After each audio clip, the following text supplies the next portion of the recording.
السلام علیکم ورحمۃ اللہ وبرکاتہ۔ ان الحمد للہ والصلاة والسلام علی رسول اللہ وآلہ وصحبہ ومن والاه۔ اعوذ باللہ من الشیطان الرجیم۔ قال اللہ تعالی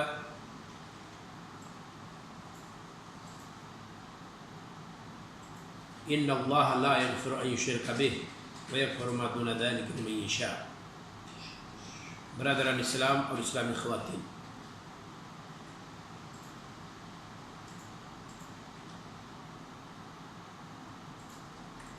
ان حلقات میں ہم القواعد الاربع جو محمد بن عبد الوہاب رحمہ اللہ کا رسالہ ہے مختصر سا، اس کو سمجھنے کی کوشش کر رہے ہیں۔ حلقہ نمبر 2 کا پارٹ با ہے، یعنی دوسرا حصہ۔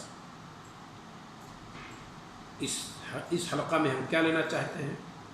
وہ عبارت جو مقدمہ میں رحمہ اللہ نے ذکر کی ہے، کچھ چیزیں ہم لے چکے ہیں، آج ہم عبارت پڑھتے ہیں۔ رحمہ اللہ کہتے ہیں طالب علم کے لیے دعا کرتے ہوئے وَأَن يَجْعَلَكَ مُبَارَكًا أَيْنَمَا كُنْتَ، اور اے پیارے اور اے مخاطب، اللہ رب العالمین تجھے باعث برکت بنائے جہاں بھی تو رہے، دنیا میں رہے، آخرت میں رہے، تنہائی میں رہے، لوگوں کے بیچ میں رہے، اور تیرے مال میں اللہ تعالیٰ برکت دے، تیری عمر میں اللہ برکت دے، تیری قوت میں برکت دے، تیرے حسن و جمال میں برکت دے، تیرے وقت میں برکت دے، جو بھی تجھے اللہ رب العالمین نے دیا ہے اس میں برکت دے۔ اس وجہ سے ہم لوگ بھی دعا کرتے ہیں وبارک لی فیما اعطیت، جو کچھ مجھے نوازا ہے مولا اس میں تو برکت ہے۔ جامع لفظ ہے، جامع جملہ ہے، جو نبی کریم صلی اللہ علیہ وسلم صلاۃ الفطر میں کہا کرتے تھے اللہم بارک لی فیما اعطیت۔ تو رحمہ اللہ نے اپنے طالب علم کے لیے دعا کی ہے برکت کی۔ برکت کیا ہے؟ ثبوت الخیر الالہی، اللہ رب العالمین کی طرف سے جو بھی خیر ملے اس کے دیر تک رہنے کا نام ہے برکت۔ زیادہ دیر تک باقی رہے اسی کو کہتے ہیں برکت۔ ثبوت الخیر الالہی فی الشیء، کسی بھی چیز کے اندر اللہ رب العالمین کی طرف سے جو رحمت ہے، جو برکت ہے، جو خیر ہے، جو نعمت ملی ہوئی ہے، اس کا ثابت رہنا، باقی رہنا۔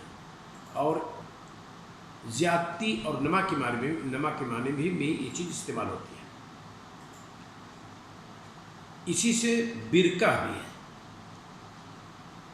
جب خیر ثابت رہ جائے، باقی رہ جائے، زیادہ دن تک چلے، زیادہ لوگوں کو فائدہ پہنچائے تو برکت ہے۔ اور پانی جہاں اکٹھا ہو جائے، باقی رہے زیادہ دیر تک، وہ برکہ ہے۔ اس کو ہم گڈھا بولتے ہیں، تالاب بولتے ہیں، برکت الماء۔ کیوں؟ کیونکہ پانی وہاں دیر تک رہتا ہے، پانی وہاں ٹھہرتا ہے۔ جیسے خیر میں جب برکت ہو جائے تو بندے کے پاس ٹھہر جائے، ایسے پانی گڈھے میں اکٹھا ہو جائے تو وہاں جمع ہو جاتا ہے۔ اس وجہ سے اس کو برکہ بولتے ہیں، برکت الماء۔ اصطلاحی تعریف بہت سارے لوگوں نے بہت اعتبار سے کی ہے، کہتے ہیں کہ الخیر الالہی و ثبوت، اللہ تعالیٰ کی طرف سے جو خیر، جو نعمت ہو اس کا ثابت رہنا۔ ہی الخیر الذی ینسب الی اللہ تعالیٰ ویثبت فی الشیء، اور وہ چیز جو اللہ تعالیٰ کی طرف منسوب کی جائے، وہ نعمت، وہ خیر جو کسی چیز کے اندر ثابت رہے۔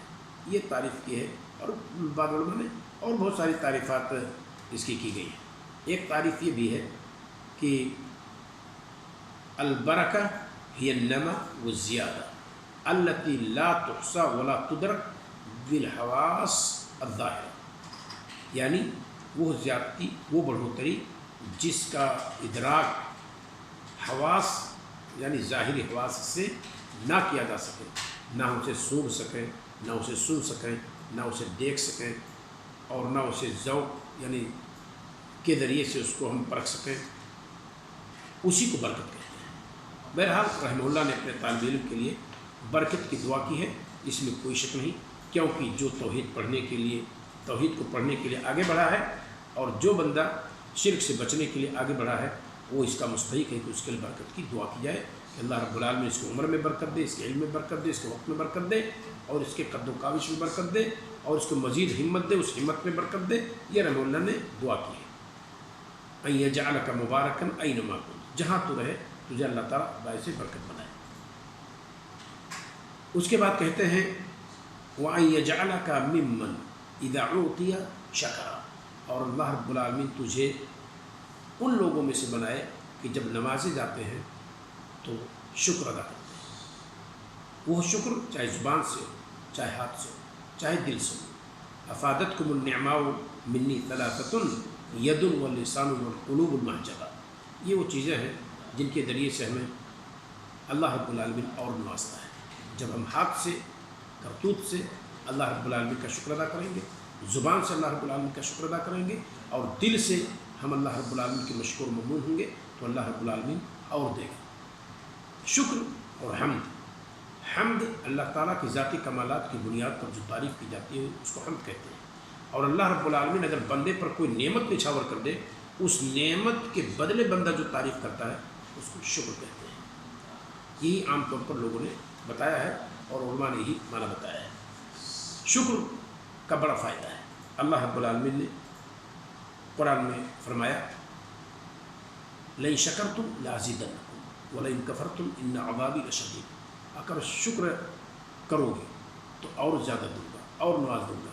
ولئن کفرتم ان عذابی لشدید، اور اگر کفران نعمت کرو گے تو جان لو میرا عذاب سخت ہے۔ یعنی کفران نعمت جو بندہ کرتا ہے اللہ رب العالمین کی طرف سے خدشہ ہے کہ اس کو آزمائش میں نہ ڈال دیا جائے، سخت مصیبت میں، بلا میں نہ ڈال دیا جائے۔ کفران نعمت کی وجہ سے گویا کہ یہ عذاب ہے، تو بندے کو ہر حال میں اللہ رب العالمین کا شکر ادا کرنا چاہیے۔ اسی وجہ سے ابن قیم الجوزیہ رحمہ اللہ نے کہا ہے جو مالدار ہو، شاکر ہو، وہ بہتر ہے اس فقیر سے جو صابر نہ ہو، اور وہ مالدار جو نعمت کے ساتھ شاکر نہ ہو، شکر گزار نہ ہو، اس سے وہ فقیر بہتر ہے جو صابر ہو اور فقیر ہو۔ تو شکر نعمت اگر ہو، اس کے ساتھ شکر ہو تو بہت بڑی نعمت ہے۔ اللہ رب العالمین اولاد دے، علم دے، طاقت دے، قوت دے، سطوت دے، جاہ و منصب دے، تو اس پر بندے کو شکر ادا کرنا چاہیے۔ اور اگر ہم اور آپ شکر نہ کریں، اکڑ پن دکھائیں، دہشت گردی برپا کریں اپنے مال کے ذریعے سے، اپنی جاہ کے ذریعے سے اللہ کے بندوں کو ستائیں، مخلوقات کو ستائیں، سوسائٹی کے امن و چین کو ہم اور آپ ختم کرنے کی سازش کریں، تو اس میں کوئی شک نہیں کہ ہماری یہ طاقت، ہمارا یہ پیسہ، یہ نعمت نہیں ہے بلکہ ہمارے اندر اپنی زحمت ہے۔ تو ایسے لوگوں کو اللہ رب العالمین نے دھمکی دی ہے کہ پھر وہ خبردار رہیں، ان عذابی لشدید، بے شک میرا عذاب سخت ہے۔ اور رحمہ اللہ نے کہا کہ تجھے اللہ رب العالمین ان لوگوں میں سے بنائے، ان نفوس قدسیہ میں سے بنائے، ان نیک بندوں میں سے بنائے، اذا اوتیہ شکرا، جب دیا جاتا ہے، نوازا جاتا ہے تو شکر ادا کرتا ہے۔ اور اس کے بعد کہتے ہیں کہ وَإِذَا ابْتُلِيَ صَبَرَ، اور جب آزمایا جائے، مال کم کر کے، جان کم کر کے، کسی بیماری میں مبتلا کر کے، سفر کر رہا تھا جیب کٹ گئی، بوڑھا ہو چکا تھا، جوان بیٹے کا انتقال ہو گیا، کھیتیاں لہلا رہی تھیں، آگ بگولا آیا سب کو جھلسا دیا، کسی بھی آسمانی یا زمینی آفت کی وجہ سے تہس نہس ہو گیا، تو بندہ وہاں صبر کرے۔ صبر کی 3 قسمیں ہیں۔ صبر عن المعصیہ، یعنی نافرمانی سے، معاصی سے، گناہ سے دور رہنے میں صبر۔ صبر علی الطاعۃ، اطاعت و بندگی پر صبر، ڈٹے رہنا۔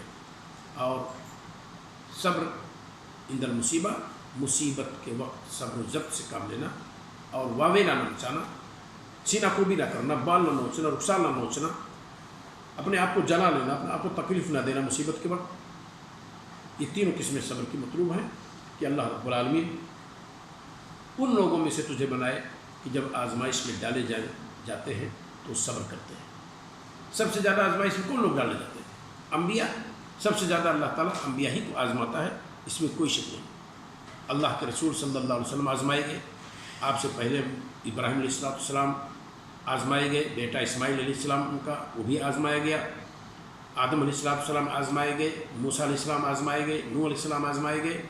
اللہ رب العالمین انبیاء کو سب سے سخت آزمائش میں ڈالتا ہے، اور اس تعلق سے حدیث کے اندر بھی ہے، ذرا دیکھیں اللہ کے رسول صلی اللہ علیہ وسلم فرماتے ہیں ان اللہ اذا احب، اللہ رب العالمین جب محبت کرتا ہے قوماً، کسی جماعت سے، کسی قوم سے، ابتلاہم، تو انہیں آزمائش میں ڈالتا ہے۔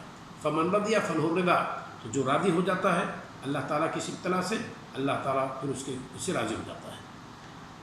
ومن سخط فعلیہ سخط، اور جو اس سے ناراض ہوتا ہے تو اللہ رب العالمین کی طرف سے اس پر ناراضی ہوتی ہے، اس میں کوئی شک نہیں۔ یہ سنن ترمذی کی روایت ہے۔ محدث اثر علامہ ناصر الدین البانی رحمہ اللہ نے حسن صحیح کہا ہے، اور حسن الغریب کا حکم لگایا ہے اس پر علامہ امام ترمذی رحمہ اللہ نے۔ تو یہاں اللہ رب العالمین جب محبت کرتا ہے تب آزماتا ہے۔ اس کا مطلب آزمائش میں آنا یہ نہیں کہنا چاہیے، یا کسی کو آزمائش میں دیکھنا یہ نہیں کہنا چاہیے کہ اس نے کوئی پاپ کیا ہوگا، اس نے کوئی گناہ کیا ہوگا، اس نے اپنی زندگی میں کوئی ناجائز حرکت کی ہوگی جس کی وجہ سے اللہ تعالیٰ نے اس کے ساتھ ایسا کیا ہے۔ نہیں، بغیر کسی وجہ کے بھی اللہ رب العالمین بندے کی قوت ایمانی دیکھ کر کے اس کو آزما سکتا ہے۔ لہذا کسی کو بھی آزمائش میں دیکھ کر کے اس کا گھر گر گیا، اس کی کھیتی تباہ ہو گئی، اس کی اولاد ضائع ہو گئی، اور خود وہ کسی بیماری کا شکار ہو گیا، تو یہ کہنا کہ اس نے کوئی گناہ کیا ہوگا، ایسا ہوا ہوگا، نہیں ہو سکتا ہے اللہ تعالیٰ اسے آزمائش میں ڈالا ہو، اور اگر وہ صبر کر لے گا تو اس دنیا میں چلے گا، اس کا کوئی گناہ نہیں رہے گا۔ اور جس کو اللہ تعالیٰ نہیں آزماتا ہے، گویا کہ گناہوں کے دھلنے کا یہ موقع اسے نہیں دیا جاتا ہے۔ اور دیکھیے ذرا، کچھ لوگ ایسے ہوتے ہیں یعبدون اللہ علی طرف اے حرف، اللہ رب العالمین کی عبادت کرتے ہیں سائڈ میں کھڑے ہو کر کے، کنارے، ذرا برابر کوئی دقت آئی تو فوراً منہ موڑ لیے، نفرت کا مظاہرہ کرنا شروع کر دیے، دین اسلام کو گالی دینے لگے، اللہ اور اس کے رسول کے بارے میں جد بد بکنا شروع کر دیے۔ تو ایسے لوگوں کو صابر نہیں کہا جا سکتا ہے، اور نہ یہ لوگ ایسے صابر تصور کیے جا سکتے ہیں۔ فَإِن ان کے بارے میں ان کا نقشہ کیا کھینچتا ہے قرآن دیکھیے، فَإِنْ أَصَابَهُ خَيْرٌ اطمأنَّ بِهِ، اگر ان کو کوئی خیر لاحق ہو جائے، کوئی دنیاوی منفعت لاحق ہو جائے تو پھر اس کی طرف مائل ہو جاتے ہیں، مطمئن ہو جاتے ہیں۔ وَإِنْ أَصَابَتْهُ فِتْنَةٌ انقلب علی وجهہ، اور اگر کوئی ٹھیس پہنچ جائے، کوئی تکلیف ہو جائے، کوئی مصیبت آ جائے اس راستے میں، تو پھر وہ منہ پھیر لیتے ہیں۔ خسرت دنیا والآخرہ، ایسے لوگوں کا دنیا اور آخرت سب نقصان میں ہے۔ ذالک هو الخسران المبین، اور یہی کھلا نقصان ہے، اس میں کوئی شک نہیں۔ جو اس طرح سے اللہ رب العالمین کی عبادت کرتے ہیں کہ آزمائش میں پڑے، ہاؤ ہب شروع ہو گیا، واویلا مچانا شروع کر دیے، اور کوئی دنیاوی پونجی مل گئی، خوشی کا مظاہرہ کرنا شروع کر دیے، تو یہ اللہ رب العالمین نے ایسے لوگوں کے بارے میں کہا ہے کہ یہ صحیح کیٹیگری کے لوگ نہیں ہیں۔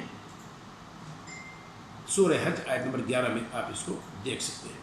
تلک الایام نداولها بین الناس، یہ ایام ہیں جن کو ہم لوگوں کے مابین الٹتے پلٹتے رہتے ہیں۔ ڈول کے معنی، ایک مرتبہ نیچے ڈول ڈالتے ہیں، پھر اس کو ہم کھینچتے ہیں، کبھی نیچے کبھی اوپر، یہی کیفیت ہے انسان کی۔ کسی غریب کو دیکھ کر، مصیبت زدہ کو دیکھ کر پریشان ہوں کہ اس کا کوئی جتن کریں، اس کی مدد کریں، اس کی مدد بنیں، یہ ہماری اور آپ کی ذمہ داری ہے، نہ کہ کسی کو مصیبت میں دیکھ کر کے ہم اور آپ ہنسیں اور اپنے مال پر اترائیں، اپنے علم پر اترائیں، اپنی طاقت پر اترائیں، نہیں، کیونکہ جو اللہ تعالیٰ اس کو آزمایا ہے، ہو سکتا ہے وہ اللہ تعالیٰ اس کو نجات دے دے اور خوشی کا موقع فراہم کرے، اور ہمیں اور آپ کو اللہ رب العالمین اس مصیبت میں جکڑ لے۔ اللہ رب العالمین کے ہاں کسی چیز میں کوئی تاخیر نہیں ہے، بس ہر چیز کا ایک وقت ہے۔ جو لوگ کہتے ہیں کہ اللہ تعالیٰ کے ہاں دیر ہے، اندھیر نہیں ہے، دیر بھی اللہ تعالیٰ کی نہیں ہے، بس اس چیز کا وقت ہے اللہ تعالیٰ کے ہاں، اور وہ چیز اس سے نہ آگے ہوگی نہ پیچھے ہوگی، نہ اللہ تعالیٰ کے ہاں دیر ہے نہ اس کے ہاں اندھیر ہے، لیکن اللہ تعالیٰ کے ہر چیز کا ایک وقت ہے۔ بس کوئی اگر اپنے برائی کو اچھلتا ہے اور اکڑتا ہے اور کبر و گھمنڈ میں پڑتا ہے اور اللہ کے بندوں کو ستاتا ہے، یا یہ کہ صبر کا موقع ہے، صبر نہیں کیا، تو پھر ایسا بندہ یہ نہ سمجھے کہ کہ ہم نجات پانے والے ہیں، کہیں نہ کہیں اللہ تعالیٰ اس کو گرفت میں لے گا۔ تو رحمہ اللہ دعا کرتے ہوئے کہتے ہیں وَإِذَا ابْتُلِيَ صَبَرَ، اللہ رب العالمین تجھے ان لوگوں میں سے بنائے پیارے کہ جب وہ آزمائے جاتے ہیں تو صبر کرتے ہیں۔ اور ایک جملہ اور کہتے ہیں وَإِذَا أَذْنَبَ اسْتَغْفَرَ، اور جب گناہ سرزد ہو جائے تو مغفرت طلب کرتے ہیں۔ یہ کہنے کے بعد رحمہ اللہ کہتے ہیں کہ یہی چیزیں، کہ یہ تینوں چیزیں جو شخص ان تینوں چیزوں سے نواز دیا گیا، کہتے ہیں فَإِنَّ هَؤُلَاءِ الثَّلَاث عُنْوَانُ السَّعَادَةِ، یہ تینوں چیزیں نیک بختی کی علامت اور پہچان ہے۔